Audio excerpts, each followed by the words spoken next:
السلام علیکم ورحمۃ اللہ وبرکاتہ۔ میں محمد امتیاز پلامی۔ معزز ناظرین، آپ اچھی طریقے سے جانتے ہیں کہ بریلی مذہب سے تعلق رکھنے والے خطبہ کس قدر زہریلا بیان دے کر کے عوام کے ذہن و دماغ کو گندا کرتے ہیں، ان کے دماغ میں زہر بھرتے ہیں۔ سب سے پہلے آپ بریلی مذہب سے تعلق رکھنے والا ایک زہریلا خطیب ہے، اس کا زہریلا بیان سنیں، اس کے بعد انشاءاللہ مزید تبصرہ کیا جائے گا۔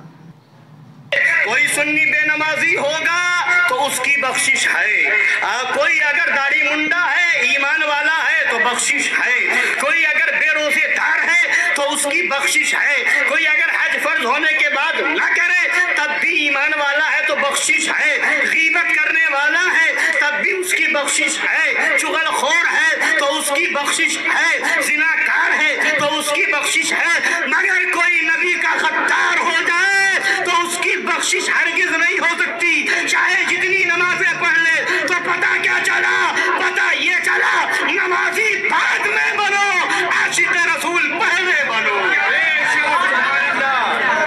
حاجی بعد میں بنو، عاشق رسول پہلے بنو، روزے دار بعد میں بنو، عاشق رسول پہلے بنو۔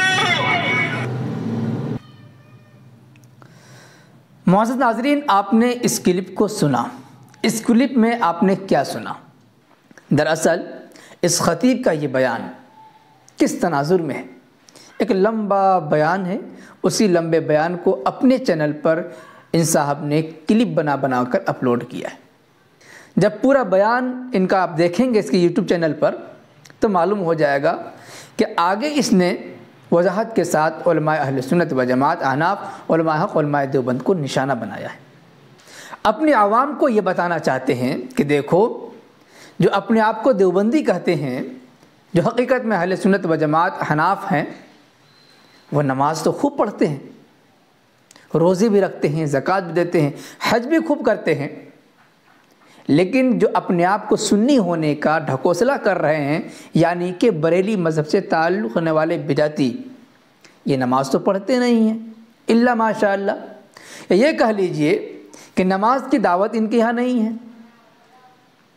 اب ان کی عوام یہ دیکھتی ہے کہ بھائی جن کو ہم وہابی گستاخ کہتے ہیں، جنہیں مسلمان نہیں مانتے ہیں، وہ تبلیغی، وہ جماعتی، وہ دیوبندی، وہ تو نماز خوب پڑھتے ہیں، ان کے نماز کی باضابطہ دعوت چلتی ہے، دعوت ہوتی ہے، نماز کی تلقین کی جاتی ہے، ان کی زندگی سنتوں کے مطابق ہوتی ہے، اور ہمارے مذہب میں دھرم میں کچھ نہیں ہے۔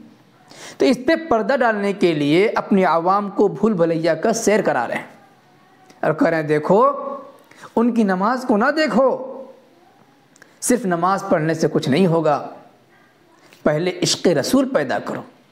اگر تم عاشق رسول ہو گئے تو اس کے بعد زنا کرو تب بھی کوئی حرج نہیں، عاشق رسول بن جاؤ، نماز نہ پڑھو، کوئی حرج نہیں، جنتی ہو، عاشق رسول بن جاؤ، چوری کرو تب بھی کوئی حرج نہیں ہے، عاشق رسول بن جاؤ، غیبت کرو، کوئی حرج نہیں ہے، پہلے عاشق رسول بنو پھر نمازی بنو۔ در حقیقت اپنے عیوب پر پردہ ڈالنے کی کوشش کی جا رہی ہے، اپنی عوام کو اندھیرے میں رکھا جا رہا ہے۔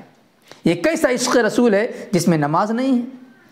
کیا وہ افراد، وہ اشخاص، وہ حضرات جو نماز پڑھتے ہیں ان کے اندر عشق رسول نہیں ہوتا؟ بھائی جس کے اندر عشق رسول نہ ہو، کیا وہ نماز پڑھے گا، روزے رکھے گا، زکوٰۃ دے گا، حج ادا کرے گا؟ خاص طور سے مسلمان، جو مسلمان ہیں، روزے، نماز، زکوٰۃ، ذکر و اذکار کر رہے ہیں، اور خاص طور سے تبلیغی جماعت سے تعلق رکھنے والے مسلمان، ان پر یہ کیچڑ اچھالا جائے اور ان کے خلاف یہ بات کہی جائے کہ ان کے اندر عشق رسول نہیں ہے، تو ان سے بڑا ظالم کون ہو سکتا ہے؟ بھلا بتائیے، کہ آپ نے کبھی تبلیغی جماعت کا رخ کیا ہے؟ کبھی آپ تبلیغی محفل میں، مجلس میں بیٹھے ہیں؟ اگر نہیں بیٹھے ہیں تو میرا ایک مشورہ ہے کہ آپ تبلیغی محفل میں بیٹھ کر دیکھیں کیا باتیں ہوتی ہیں۔ ایک جاہل بندہ ہو یا عالم بندہ ہو، ان کی زبان سے تبلیغ جماعت میں نکلنے کے بعد یہی دعوت دی جاتی ہے کہ دیکھو، لا الہ الا اللہ محمد رسول اللہ میں 2 جز ہیں۔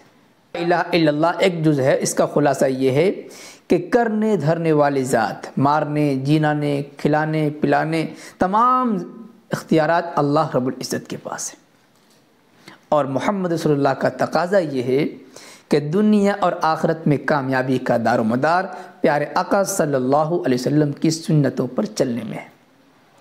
جو بندہ اللہ کے رسول صلی اللہ علیہ وسلم کے طریقوں کو چھوڑ کر چلے گا وہ دنیا میں بھی ناکام اور آخرت میں بھی ناکام، اور جو کوئی پیارے آقا صلی اللہ علیہ وسلم کی سنتوں پر چلے وہ دنیا میں بھی کامیاب اور آخرت میں بھی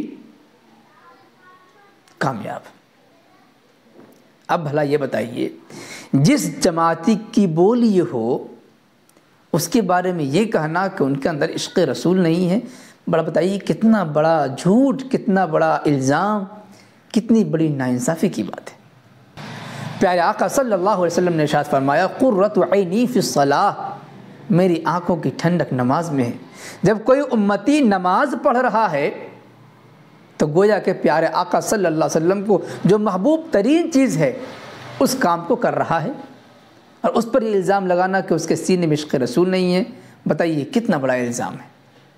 اور جو لوگ نماز پڑھ رہے ہیں ان پر ایسا الزام، اور جو نماز نہیں پڑھ رہے ہیں ان سے کہا جا رہا ہے کہ تم نماز بعد میں پڑھ لینا، چوری کرتے رہو نماز نہ پڑھتے رہو تب بھی جنتی، بس عشق رسول ہونے کا ڈھکوسلا کر لو۔ بھائی وہ کون سا عاشق رسول ہوگا جو نماز نہیں پڑھے گا، یا کون وہ نمازی ہوگا جس کے اندر عشق رسول نہیں ہوگا؟ تو اس طریقے سے باتیں کر کے عوام کو دھوکے میں رکھنے کی کوشش کی جا رہی ہے۔ اس لیے جو حضرات ہمارا ویڈیو خاص طور سے اگر وہ بریلوی ہیں تو ان باتوں پر توجہ دینے کی ضرورت ہے۔ آپ اپنے مولویوں سے پوچھئے کہ جس طریقے سے علماء دیوبند میں تبلیغ جماعت چلتی ہے، عوام کو نمازوں سے جوڑتی ہے اور امت کو سیدھے راستے پر چلنے کی تلقین کرتی ہے، تمہارے اندر کون سا مشن ہے؟ آپ اپنے مسجدوں میں یہ کام کیوں نہیں کرتے؟ لوگوں کو نماز کی دعوت کیوں نہیں دیتے؟ اور جو نماز پڑھتے ہیں ان پر یہ الزام کیوں لگاتے کہ ان کے اندر عشق رسول نہیں ہے؟ ویسے سلسلے میں آپ حضرات کی رائے بنتی ہے، کمنٹ باکس میں ضرور لکھیں، پسند آئے تو لائک کریں اور خوب شیئر کریں تاکہ دنیا کو یہ حقیقت معلوم ہو سکے۔ شکریہ، جزاک اللہ۔ السلام علیکم ورحمۃ اللہ وبرکاتہ۔